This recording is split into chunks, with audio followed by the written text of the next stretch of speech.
Jairam Ramesh ji.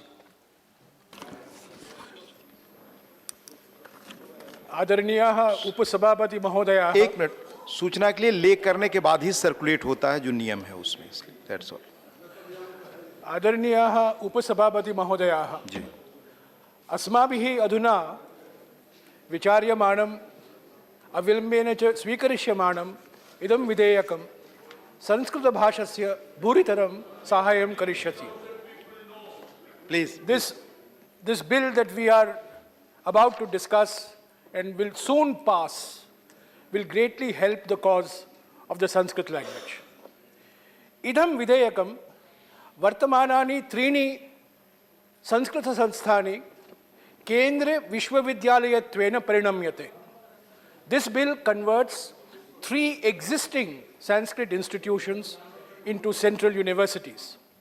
Aham स्वयमेव तेषु अन्यतमं तिरुपति स्थितौ राष्ट्रीय संस्कृत विद्यापीठम अगमम.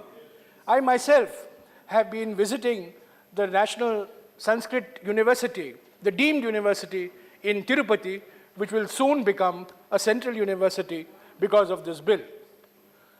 उपसभापति महोदयाः, संस्कृतं सर्वदा केषाञ्चिदेव आधिपत्यस्य विषयः अत्येतद् दुःखवाहः.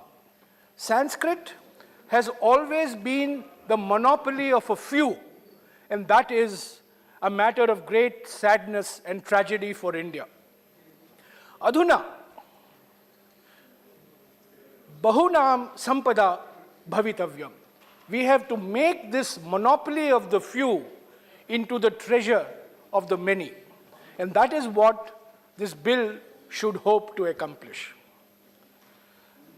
Sir, Sanskrit has enriched Indian languages, and many Indian languages have contributed to Sanskrit. Sanskrit is part of our legacy. We are proud of the legacy. However, we should not forget that this beautiful language, this scientific language, this magnificent language has also been the instrument of caste oppression, of caste discrimination, and caste subjugation. This is also part of the Sanskrit legacy. We have a glorious legacy of Sanskrit, and we also have a very disquieting and a very unfortunate legacy that it was used as an instrument by human beings to subjugate large sections of our society. So, in our eagerness to promote Sanskrit, we should not ignore the troubled history of this language. Sanskrit is not spoken by many people, sir. Hardly 15,000 people in India speak Sanskrit. Hardly 15,000 people in India speak Sanskrit. Please, you are senior member. Sanskrit is not the spoken language. It has been the language of priests. It has been the language of the courts. But it's not been the popular language. Buddha preached in Magadhi. The Bhakti movement took place in regional languages. However, since Sanskrit is part of our cultural legacy, we take pride in it. So on the 3rd of February, 2020, there was an unstarred question in Parliament. This is unstarred question number 171 in the Lok Sabha. And the question asked the Minister of Culture, what was the expenditure on Sanskrit and what was the expenditure on other classical Indian languages? And I want to give this information to this House because we are in danger of giving greater importance to Sanskrit that it deserves at the cost of other regional languages. So the answer by the Minister of Culture on the 3rd of February 2020 reveals that in the last 3 years,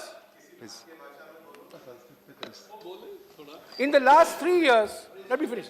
Last 3 years, the Government of India spent 640 crores on the popularization of Sanskrit.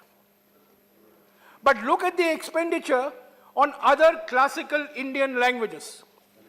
The Government of India spent 24 crores on Tamil, 3 crores on Telugu, 3 crores on Kannada, and 0 in Malayalam and Odia. These are the 6 classical Indian languages of India: Sanskrit, Tamil, Telugu, Kannada, Malayalam, and Odia. We have spent 650 crores on Sanskrit, 24 crores on Tamil, 3 crores on Kannada, 3 crores on Telugu, and 0 in Malayalam and Odia. This completely negates the policy which we have to follow. These are languages spoken by millions and millions of people. Tamil is not a language of Tamil Nadu alone. It's a national language. Kannada is not a language of Karnataka alone. It's a national language. Malayalam is a national language. Odia is a national language. Telugu is a national language. These are spoken by millions of people.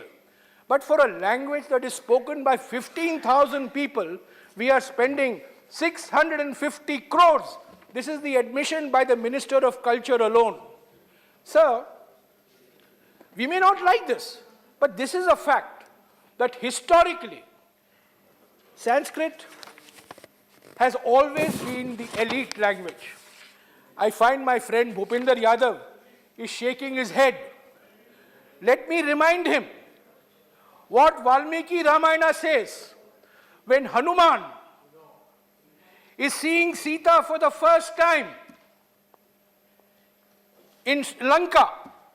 Hanuman tells himself, and I want to quote from the Valmiki Ramayana, Yadi vacham pradasyami dvijatiriva sanskritam ravanam manyamana mam sita bhita bhavishyati. If I speak like Sanskrit, if I speak in Sanskrit, Sita will get frightened thinking that I am Ravana. This is what Hanuman says, and this is what Valmiki says in Ramayana Sundarakand. Hanuman goes on to say, Avashyam eva vaktavyam manusham vakyam arthavat. I will therefore speak only in the language of the people. Even Hanuman didn't speak in Sanskrit to Sita.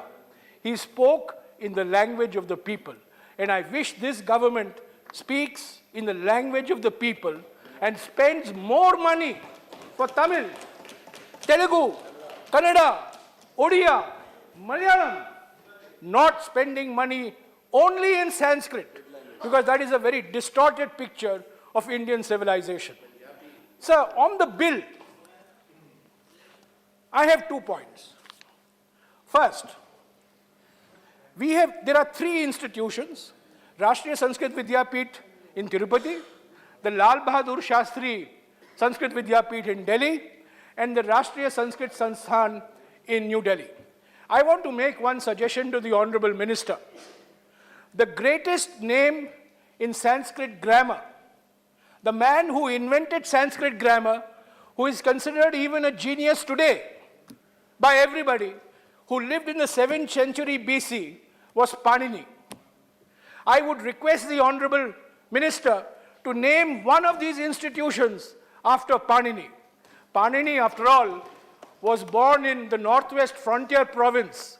Whether he would be eligible under CAA or not is a separate issue. But by naming one institution after Panini, we would be recognizing this great man who made Sanskrit what it is today. And it would also give a signal that Sanskrit is not India's legacy, it's not Hindu legacy, but it's a legacy of the entire subcontinent. Secondly, sir, the second institution I would suggest to the Honorable Minister, the second big name in Sanskrit grammar is Patanjali. Unfortunately, if you name an institution today after Patanjali, it will send the wrong signals. So I will not recommend Patanjali. There is a third name who we all students of Sanskrit have learnt when we were in school. The Ashtadhyayi and the Amarkosha. Panini's Ashtadhyayi and the Amarkosha of Amarasimha. And Amarasimha lived in Ujjain in the 3rd century AD. And I would request the Honorable Minister to name the second institution after Amarsimha and not Patanjali. So one institution after Panini and one institution after Amarsimha. Finally, sir, these 3 central universities will add to the 40 central universities that are under the Ministry of Human Resource Development. However, the track record of managing central universities is pathetic in the last few years. JNU has been destroyed. Allahabad University is being destroyed. So the notion that by becoming a central university, suddenly things will be set right has been proved wrong. And I would therefore seriously urge the Honorable Minister to give a thought to the governance structure for these central universities, to liberate the central universities from the stranglehold of the Ministry of Human Resource Development. Why should the minister be the chancellor of this central university? Why can't he find a distinguished Sanskrit scholar to be the chancellor? Divest your resources so that these universities can be run independently and professionally. I think this is a step in the right direction.